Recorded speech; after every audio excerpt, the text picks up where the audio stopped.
किशोरपुर गांव में दिवाली का त्योहार अपने चरम पर था। किशोरपुर, जो चारों ओर से हरे भरे खेतों और पुराने बरगद के पेड़ों से घिरा था। घर घर में साफ सफाई चल रही थी। शाम होते ही घरों की छतों पर, बरामदों में और आंगन के तुलसी चौरे पर बिजली की रंगीन झालरें टिमटिमाने लगती थी। लाल, हरी, नीली जैसे जमीन पर आकाश के तारे उतर आए हो। उसी गांव में मीना अपनी माँ के साथ रहती थी। मीना की माँ पूजा गांव में छोटे मोटे सिलाई के काम से घर चलाती थी। पिछले कुछ महीनों से काम कम था और घर चलाना मुश्किल हो रहा था। देखो माँ, गोलू के पापा ने उसे कितने सारे अनार दिलाए हैं, एकदम नए वाले। मीना ने अपनी माँ की साड़ी खींचते हुए कहा जब वे दोनों गांव के इकलौते बाजार की ओर जा रहे थे। पूजा ने एक लंबी गहरी सांस ली। वो अपने हाथ में थामे कपड़े के झोले को कसकर पकड़ रही थी, जिसमें दिवाली के लिए जरूरी दाल, चावल, एक नई साड़ी का टुकड़ा और कुछ दियों के पैसे थे। ये सब भी मुश्किल से जुटाया गया था। मीना बेटा, कितनी बार समझाया है, इस बार हमारे पास ज्यादा पैसे नहीं है, सिर्फ दिए और मिठाई के लिए पैसे हैं, पटाखे नहीं, बस नहीं। लेकिन माँ, हर साल तुम यही कहती हो, और देखो सभी बच्चों के पास कैसे नए नए पटाखे हैं। मेरे पास तो बस एक छोटी सी फुलझड़ी है जो अगले साल की बची हुई है। मुझे भी बस एक आतिश अनार और रॉकेट दिला दो ना, एक बड़ा वाला। मीना ने मिन्नत भरे स्वर में कहा। उसकी आंखें नम हो गईं। मीना, मैंने कहा ना पैसे नहीं है। क्या तुम्हें नहीं पता कितनी महंगाई बढ़ गई है? आटा, चीनी, तेल, सब चीजों के दाम आसमान छू रहे हैं। दिवाली का सामान लेना मुश्किल हो रहा है और तुम्हें हर बार पटाखे ही चाहिए होते हैं। दिवाली आने से पहले ही तुम्हें पटाखों की रट लग जाती है। अब अगर तुमने पटाखे का एक भी शब्द मुंह से निकाला ना तो मैं तुमसे बात नहीं करूंगी। माँ की ये धमकी मीना के लिए किसी सजा से कम नहीं थी। वो चुप हो गई, लेकिन उसकी नजर बाजार के कोने में स्थित अस्थायी रूप से बने बम पटाखे की दुकान पर टिकी हुई थी। चक्री, रॉकेट और तरह तरह के बम। मीना को लगा जैसे वो रंगीन पैकेट उसे चिढ़ा रहे हैं। मीना ने देखा कि एक कोने में एक और छोटी सी दुकान है जो बाकी चमक दमक वाली दुकानों से अलग है। ये दुकान एक पुरानी और टूटी फूटी मेज पर लगाई गई थी। वहाँ एक बहुत ही अजीब सी बुढ़िया बैठी थी, जिसके कपड़े मैले थे और वो एक काले रंग के पटाखे को छू रही थी। पूजा कुछ सामान ले रही थी। मीना उसी दुकान को एकटक देख रही थी। बेटा, कुछ लेना है? बता, कौन सा पटाखा दूं? अम्मा, ये पटाखे कितने के हैं? बेटा, जो हो तेरे पास दे दे। मैं बस अपना गुजर बसर कर सकूं उतना ही कमा लेती हूँ इस दुकान से। पर मेरे पास तो एक भी रुपए नहीं है। अरे दुखी मत हो, बता कौन सा चाहिए तुझे? नहीं, ऐसे मैं नहीं लूंगी, माँ गुस्सा करेंगी मुझ पर। अरे अम्मा कह रही है मुझे, अम्मा की तरफ से दिवाली का तोहफा समझ कर ले ले। अम्मा ने उसे एक अनार बम, फुलझड़ी, रॉकेट और कुछ पटाखे दे दिए। मीना बहुत खुश हो गई। इतने में पूजा ने उसे आवाज दी, मीना। मीना झटपट अपनी माँ के पास गई, पर भीड़ भाड़ में पूजा ने मीना के हाथ में पटाखे की पन्नी पर ध्यान नहीं दिया। घर आते आते शाम ढल चुकी थी। घर पहुंचकर दिवाली की तैयारी शुरू हो गई। पूजा ने दिए साफ किए, मिठाई बनाने की तैयारी की। रात को लक्ष्मी पूजन के बाद मीना ने अपनी माँ को पटाखे दिखाए। अरे, ये पटाखे कहाँ से लाई तू? ये बाजार में अम्मा ने दिए मुझे, मुफ्त में। पर तूने लिए क्यों? तुझे समझाया था ना मैंने। मीना ने माँ को सारी बात बताई। अब माँ जाने दो ना, चलो ना बम फोड़ते हैं। वो दोनों बम फोड़ने लगते हैं कि तभी एक धमाका होता है। अरे, ये कैसी आवाज है? माँ, इन पटाखों से ये कैसी आवाजें आ रही हैं? और ये क्या? मीना और पूजा समझ ही नहीं पाए कि जब तक आसमान में ढेर सारी चुड़ैलें प्रकट हो गईं। पूरे आसमान में चुड़ैलों के हंसने की आवाजें आने लगी। अब इस गांव में हमारा राज होगा।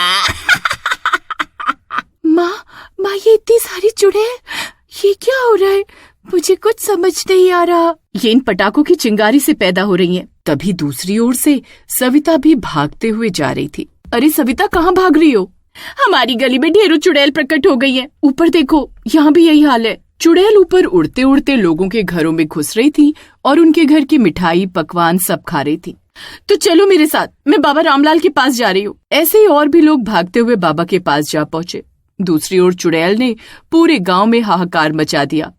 ये देखो खीर पूड़ी, वाह वाह, मजा आ गया आज तो। इधर दूसरी चुड़ैल मिठाइयों पर टूट पड़ी।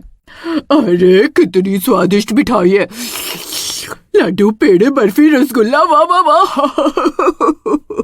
दोनों हाथों से कुछ चुड़ैल भर भर कर मिठाई खाने लगी। कुछ ने खाई तो कुछ ने यहाँ वहाँ गिराई। लोगों के घरों का बुरा हाल इधर पूजा, सविता और भी गांव वाले बाबा रामलाल के पास मंदिर में पहुंचे और उन्हें अपनी व्यथा सुनाई।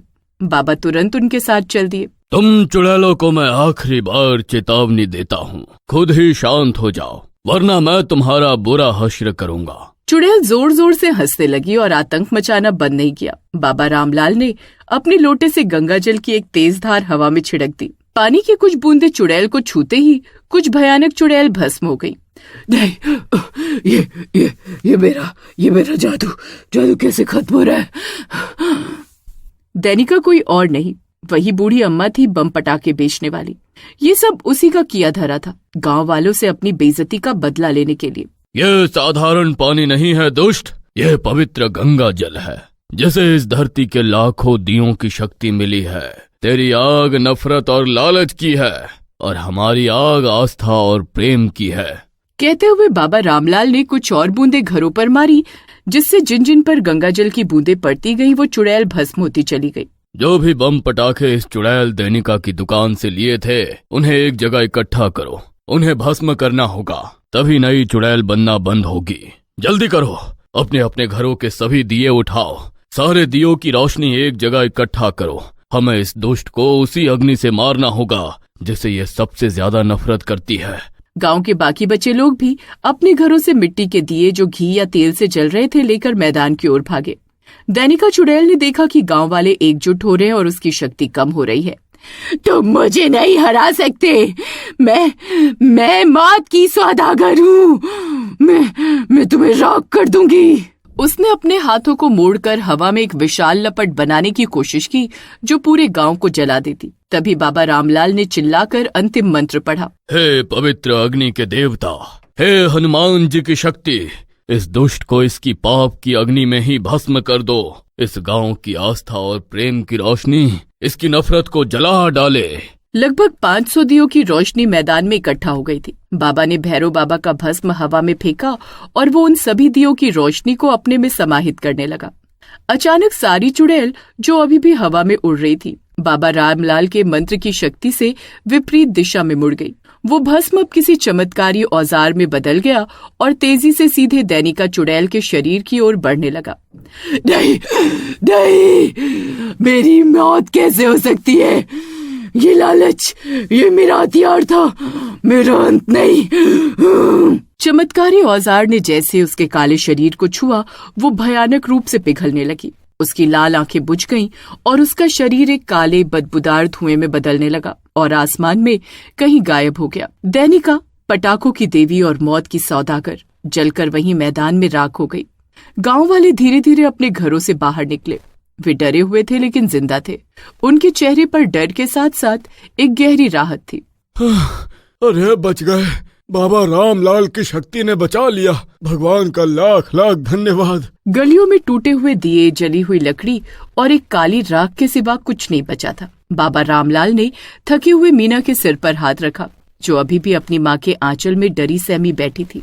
बेटी मीना, ये एक ऐसा सबक है जिसे तुम्हें कभी नहीं भूलना चाहिए। लालच और अहंकार इंसान को हमेशा गलत राह पे ले जाते हैं। तुम चाहती थी कि तुम अच्छे बम पटाखे जलाओ और इसी लालच ने तुम्हें चुड़ैल की जाल में फंसा दिया। एक चुड़ैल को अपने बंधन तोड़ने के लिए सिर्फ जादू की नहीं, बल्कि एक मासूम के जिद और लालच की भी जरूरत होती है।